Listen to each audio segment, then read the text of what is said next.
और जिस तरह इस देश को बेवकूफ बनाया है पिछले 12 साल में, उसके बाद तो कोई आपसे चाय भी नहीं खरीदेगा। ভারতের রাজনীতিতে দ্রুত আলোচনার কেন্দ্রে উঠে এসেছে ককরোচ জনতা পার্টি। সামাজিক যোগাযোগ মাধ্যমে ব্যঙ্গাত্মক উদ্যোগ হিসেবে শুরু হওয়া এই আন্দোলন আজ হাজারো তরুণ তরুণী, শিক্ষার্থী ও সাধারণ মানুষের অংশগ্রহণে রূপ দিয়েছে একটি বৃহৎ গণ আন্দোলনে।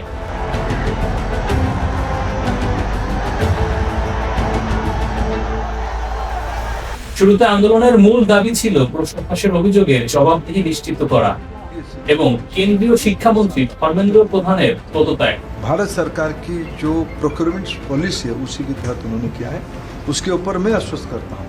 কিন্তু সময়ের সঙ্গে সঙ্গে এই আন্দোলন কেবল শিক্ষা ব্যবস্থার মধ্যে সীমাবদ্ধ থাকেনি। অনেক বিক্ষোভকারী এখন সরাসরি প্রধানমন্ত্রী নরেন্দ্র মোদী সরকারের সমালোচনা করছেন এবং আন্দোলনটি ক্রমেই সরকার বিরোধী রূপ নিচ্ছে।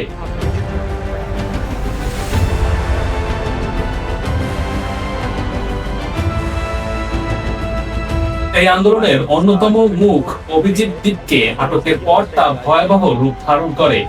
পাশাপাশি আন্দোলনে গুরুত্বপূর্ণ ভূমিকা পালন করেছেন সুপরিচিত প্রকৌশলী ও সমাজকর্মী সোনম ওয়াংচুক, যার অনশন এবং পরে পুলিশি হস্তক্ষেপ আন্দোলনকে আরো বেগবান করে।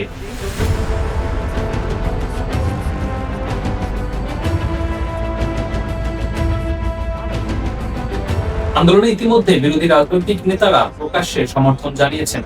বিশেষ করে রাহুল গান্ধী এবং রেণুকা চৌধুরী সরকারের কঠোর সমালোচনা করেছেন।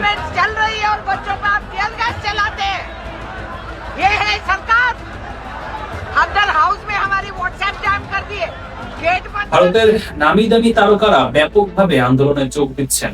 এদিকে দিল্লিতে আন্দোলন ঠেকাতে পুলিশি কড়াকড়ি, লাঠিচার্জ, টিয়ার গ্যাস এবং কিছু এলাকায় সাময়িক ইন্টারনেট পরিষেবা বন্ধ রাখার ঘটনাও সামনে এসেছে।